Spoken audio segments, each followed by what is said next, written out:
And with the opportunity to close out this clan war, we have from Team MiA in the bottom right hand corner of the map in this TVT, it's frozz. And his opponent in the upper right hand corner, the blue town player from Cascade, ladies and gentlemen, it's going to be Cass.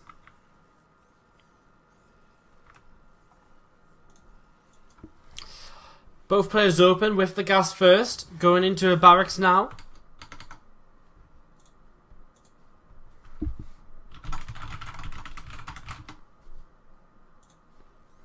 Sorry, just had to type something to someone. Okay, cool. So yeah, gas first opening from both players. TVT, vertical spawns, Deadwing. Will be interesting to see how this goes. We've seen one vertical spawn TVT on Deadwing today, which was Hard versus Crass earlier in Axiom Acer versus Red Bloods. So interesting to see how this goes, as it's already opened very differently this time with both players opening gas first. And again, TVT, one of the most versatile matchups in the early game. You know, so much, there's so many fluctuations in build orders, and there's so many different possibilities in early game compositions, and you can see kind of landed Vikings actually being impactful and having an impact, and it's the battle for air control early on as well.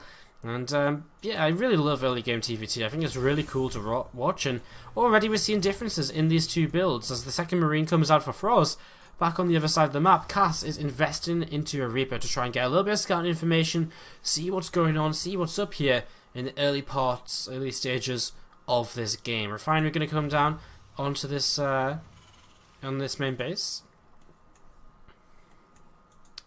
and yeah, so apart from that, just a Reaper popping out from that barracks, and going to start heading across the map here, looking to see what it can get up to. Which it shouldn't be looking to do damage more so than just look at what his opponent is actually building here. And what's interesting to note is another difference between these two players right now. No second gas for frozz, which means this is going to be an expansion from him relatively soon, whereas this second gas for Cass is just finished up, and he's just started mining from this over here. As this Reaper pops into the main base, he's actually just going to jump straight back down. Didn't really get any information, but did see the starport, so he actually sees the starport, but doesn't know whether it's double gas or what, and that's probably the next thing he wants to be looking for, as a Hellion here intercepts each other.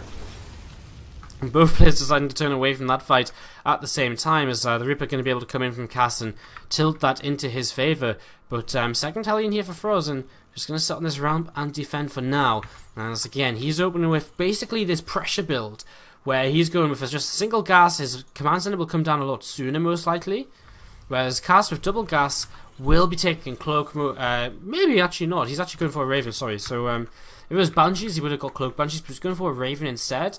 And there's just a few more possibilities. He is actually going to be the player to expand sooner, which does surprise me with that second gas. But I guess let's see how this goes. 6 Marines and a Hellion loaded up into the medevac in the main base, heading towards the main base of Cass. As a couple of Hellions going to run in towards the natural here, and they're going to get turned around pretty quickly. Not able to get too much done at all, and taking a lot of damage for free. But Cass completely blind to this drop right now.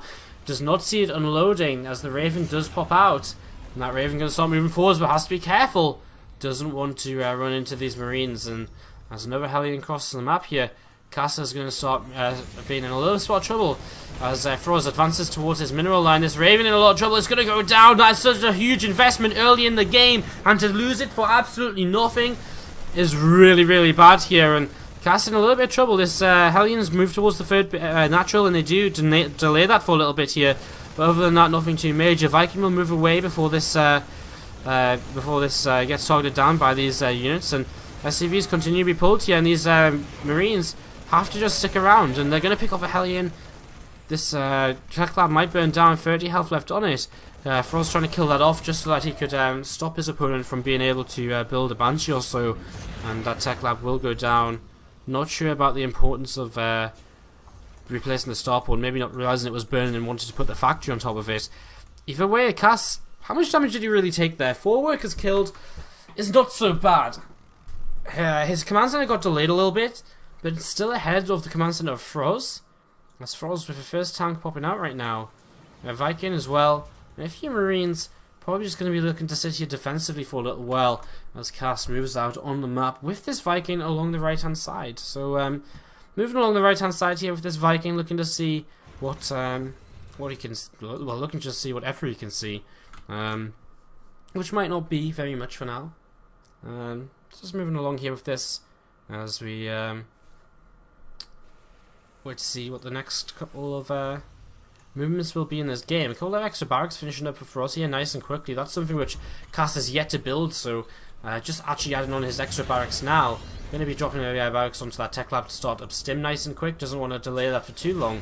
And another barracks onto that reactor. So both players heading into similar compositions here. Actually 4 racks in total for Cass. Only the 3 for frozz, which is a little bit more standard on 2 bases. Initially at least. And then you go up to kind of 5 bases.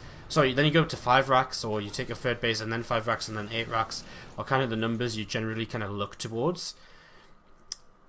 Now, frozz, with these earlier tanks, is going to be able to move across the map and get a little bit aggressive. And, you know, while he may not have air control, he will still be able to do a little something with these tanks most likely, especially with the lack of tanks from Cass. Now, 2 things you generally want to try and achieve in TVT early on, as Viking gets taken down there, is air control and tank control. If you can control both of those, you're not only going to be safe during the game until it gets later on, but you're going to be able to have aggressive opportunities to try and pressure your opponent and force mistakes from them. Right now you can see, I mean, there isn't very much here for frozz. There's only 3 tanks, but sieged up, these 3 tanks can do so much. Just scan ahead of time, sees the composition, sees only marines and no tanks, and so frozz says, let's commit to this, and just starts slowly pushing these tanks forwards. This one probably going a little bit too far forwards, but does actually end up baiting the marines into tank fire off this tank in the back, and now you can just leapfrog forwards.